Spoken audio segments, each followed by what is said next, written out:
Hey there, if you're doing automations for the last 5 years, these are the 14 brutal mistakes I've made, which I want to share today so you don't make the same painful mistakes I made and you can learn and be better and not do the same shit again. Alright, so let's just dive in. So, the first segment I want to talk about is focusing on results and tools. So, in that, the first lesson is this: talk about outcomes, not tools. What I mean by that is most people, when they get started, they talk about all the fancy tools, the fancy features, and everything else. Clients don't give a shit about features, they care about the outcomes that you can get. If they're paying you they're paying you $5,000, they expect you to at least generate them $8,000 to $10,000 or more with the automation you're implementing. That's the reason why they come to you. That's the reason why they're paying you.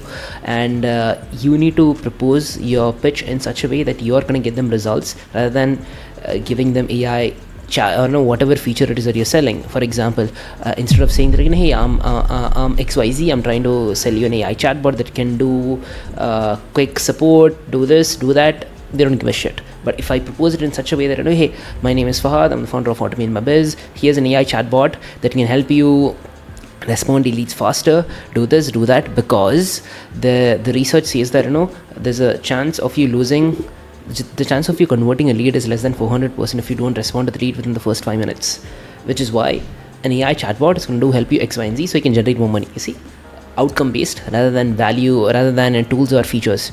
So that's the first lesson I would tell anyone. Second thing would be keeping things simple. I've seen a lot of people trying to make things complex and trying to sell complex solutions.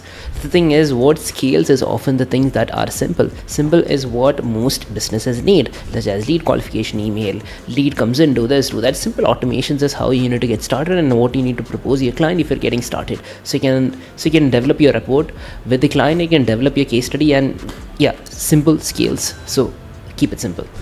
Next, the lesson 3 I learned is using a value driven approach when it comes to taking projects rather than anything else.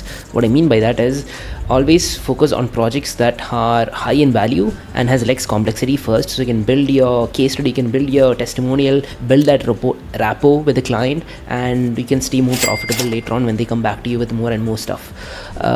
Alright.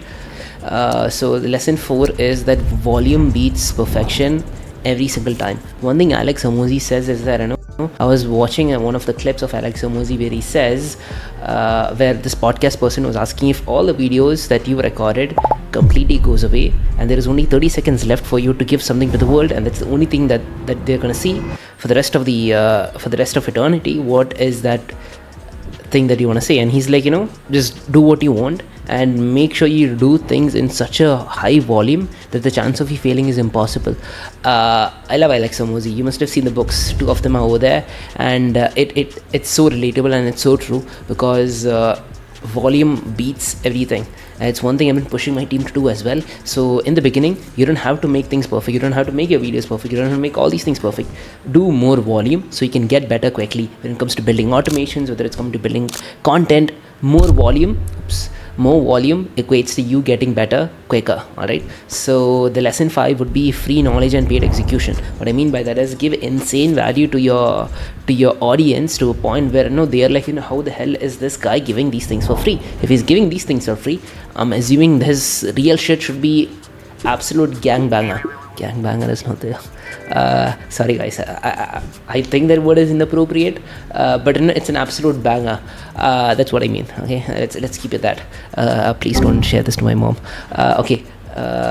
So that's what I would say that. So make sure you give so much value that it's insane for people to comprehend how this guy's giving it for free, and then they're going to come back to you and you charge for the implementation of the thing, or what he just proposed, because most people are lazy. They all want someone to implement the whole thing.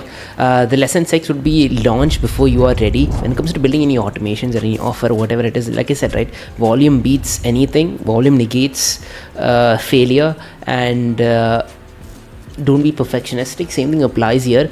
Don't try to make things 100%. Just start, like, if you're trying to build this amazing copy that you're trying to draft, try not to make it perfect. Just get the ball rolling and figure things out from there, is how it would it as. So the next segment would be about pricing and everything else. So the lesson 7 I would say is price based on value and not cost. What does that mean? What I mean by that is I want you guys to price things in such a way that you charge them based on the value you're providing. If you're going to help them save 100 hours per month, just make an assumption on how much that costs for them and charge them accordingly in terms of that, rather than charging them an insane amount, because that's what I believe in. At least that's essential for you to get started, and then you can figure things out from there. The lesson 8 would be buy back your time. So I don't want you to spend all your time working on this whole thing. I've been doing this for 2 to 3 years, and this shit is painful.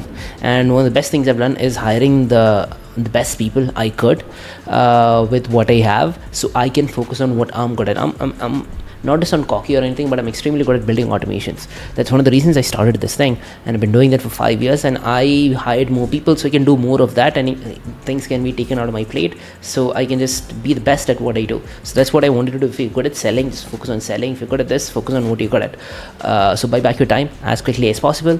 The next segment would be about execution. So the lesson 9 I have for you is community. Community is not built instantly. Community is built by one DM at a time and helping one person at a time. Any person who comes to me, reaches out to me, I often try my best to respond to them with the most insane. I always try to respond to them with some value or another. If they want to have a call, I try to schedule a call with them if my time allows, and try to help them in any way, shape or form. And that is how you can build a community. Lesson number 10 would be don't reinvent the wheel. Focus on what's working, whether it's sales, whether it's videos. You don't have to reinvent. One thing I've seen is a lot of people try to reinvent the wheel, try different things. Just focus on what works. Go to the top 10 TikTok videos, see what's working, see what's popular, and just recreate that video with your own twist to it. That's it. So the next, the lesson 11 would be hiring top talent early. Like I said on the previous thing, is when you hire good people, you can grow quicker. But it's also a risk as well, because if you hire the bad people, things are going to get messed up. How do you know who's bad and good? I don't know. You'll just figure it out. That's the best way I can see it. When you see a good talent, when you see a bad talent, you'll eventually understand, okay, this is what a good talent mean and this is what a bad talent mean. I'm not perfect. I haven't figured that shit out 100%, but that's the best thing I could do. Hire fast and hire slow and fire fast. Yes, that's the advice I got today as well. So the next lessons I want to share is about mindsets and playing the long game. So the lesson number 12 is success does not come suddenly, it takes time. One thing that pisses the hell out of me is when I see these people on social media saying that, I made 10k, I made 20k, you're selling AI agents. Firstly, it's absolute bullshit. I can see right through the BS as someone who's been in this industry for 5 years, and when people see stuff like that, they often get misplaced on how quickly they should be achieving success. They're so entitled, thinking that in 1 year, in 2 years, I'm supposed to get this thing, I'm supposed to get to this place, I'm supposed to make X, Y, and Z income. That's not how it works. You have to play the long game. If you're starting this business for the sake of making a quick buck, this is not the place for you, because this is a long game, because we are just generating demand. So you have to play the long game here. So the lesson number 13 would be people aren't stupid. So make sure you give an insane amount of value to the audience that you have, and don't talk to the masses. Talk to that ICP, the 2% of the audience who you actually want to talk to, who's going to actually buy the thing that you are going to sell. Whether you're selling it to law firms, whether you're selling it to home service companies or insurance company, whatever it is, talk to them rather than the masses, because people are not stupid. And make sure it goes to them. And that's pretty much, I said 14 lessons, this is 13 lessons. Okay, let me think about the 40th lesson that I learned, where the last lesson would be underpromise and overdeliver. Underpromise and overdeliver 100%. If there is one advice I can give you, that is that I did that so well to a point where I got a DM from Ali Abdal last year. The reason we did that is because we worked with the client Anthony O'Neill last year, and he loved our stuff so much where he told it to Ali Abdal, and Ali Abdal emailed me out of the blue randomly, and I was like, is this real?